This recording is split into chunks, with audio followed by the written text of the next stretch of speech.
Don't let your bumpers get you down. A lot of times our projects, when we first bring them home, the bumpers are like messed up, you know. Rusty chrome peeling off them, and mostly dented and mangled. But there's a bunch of options that we can do. And this doesn't have to be like a big worry. So let's run around the yard here, look at a few bumpers. This 51 Chevy had a real nice bumper on it until yesterday, was it? I was moving it back into this little alley and all by myself, right? And it came loose from my truck and bumped into the trailer ball, so it's got a little bing in the front now. But not hard to fix.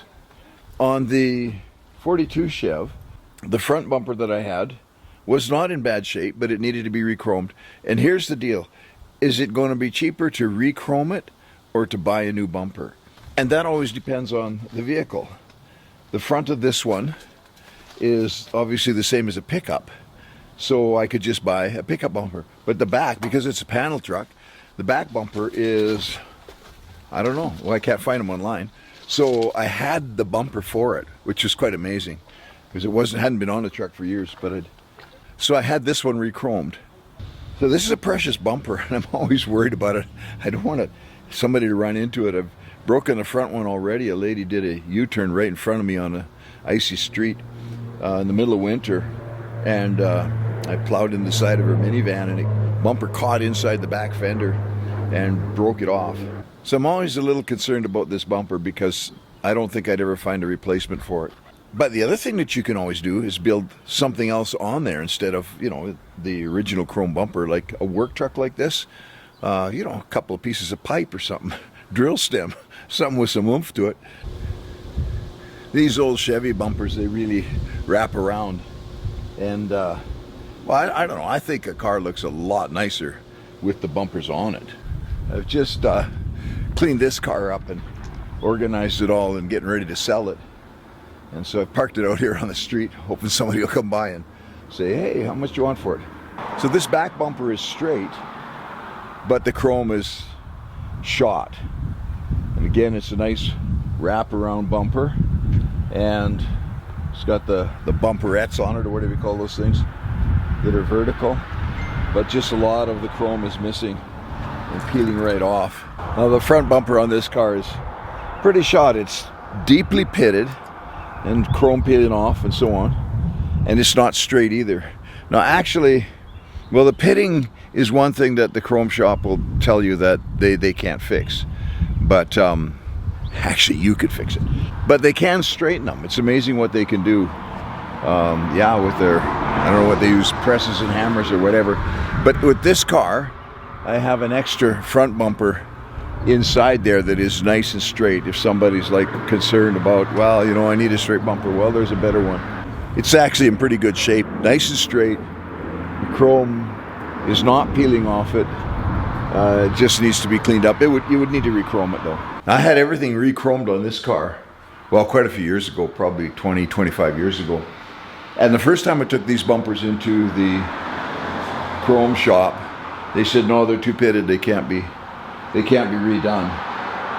Same thing with the grill, the cowl, which is a beautiful piece of art on this car.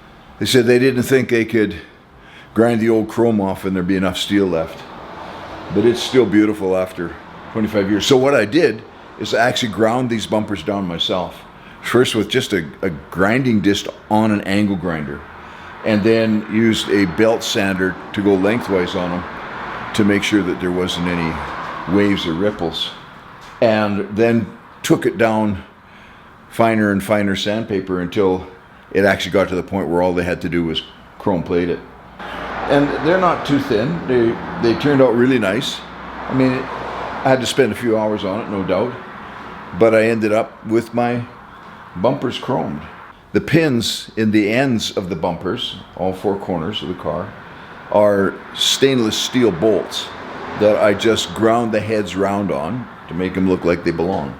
On the bottom side there's a nut, and then in the middle and the two sections on the back of the car there's a kind of a rubber clamp mount thing.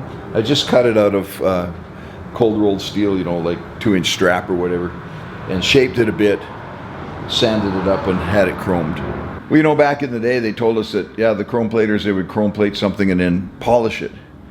Well, that's not true.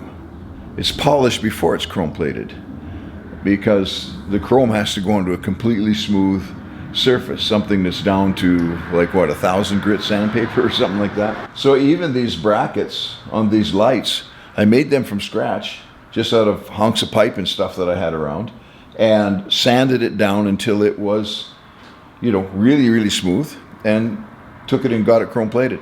Now these little pieces, I get them all chrome plated in Thailand because I'm going back and forth all the time, and I can just throw them in my suitcase. Anything that'll go in my suitcase, that's where I get it done, because it's just so much cheaper, right? So think about that if you're going on a holiday to Mexico or something, or someplace, you know, where they'll do it for really cheap. And then the other thing is, consider preparing it yourself, you know, going from a coarse sandpaper or grinder, making the steel smooth and a bit at a time down to really fine, to the point where it looks like it's already chrome plated.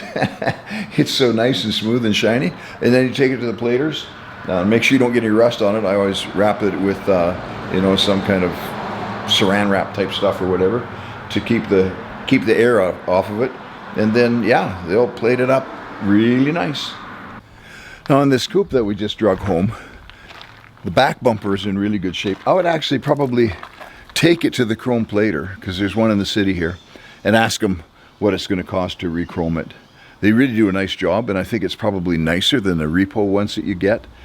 So if it's not, you know, a lot more or whatever, and it's a lot less hassle because you can get it done right in town, might be worth doing that. Now the front bumper here was banged up. Somebody'd run into it, or it'd run into somebody. But I just spent an hour breaking bolts, you know, getting the bumper off, and then fixed it. For the most part, it not fixed it good enough to chrome plate, but I fixed it so that it looks better on the car right now. Before I park this thing, I'm going to cover it up and put it away for the winter and put it in the lineup for, you know, a down the road project. But I wanted it to be in decent kind of shape so that it doesn't look like such a big job when you go to pull it out and start working on it.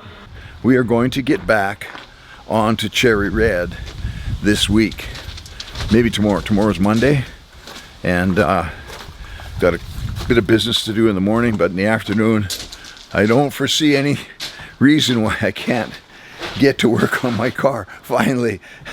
Looking forward to that. And so let's just throw some lights on here. And the last thing that I want to say about bumpers before we tie into this project here, and what we're going to do is mount the bumpers on this car. Now, of course, this car is the 49 Chev Fleetline that was totally rusted out floor and, you know, the bottom foot all the way around the car. And it's been all replaced, and I've welded it to the Cadillac CTS chassis or floor. And now the bumpers that I had for it were like repairable.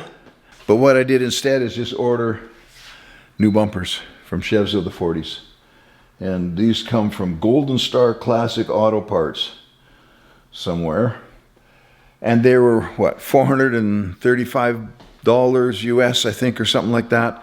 So it's definitely not more expensive than re-chrome plating the old bumpers, especially if they're not in good shape. So I've got a whole bunch of the bumper mounting steel from different cars, right? Different old Chevys that I've collected. And so we're going to have to take that and modify it and somehow connect it to the underneath of the Cadillac. That's what's under there. And of course, the Cadillac is a unibody construction. There's no frame.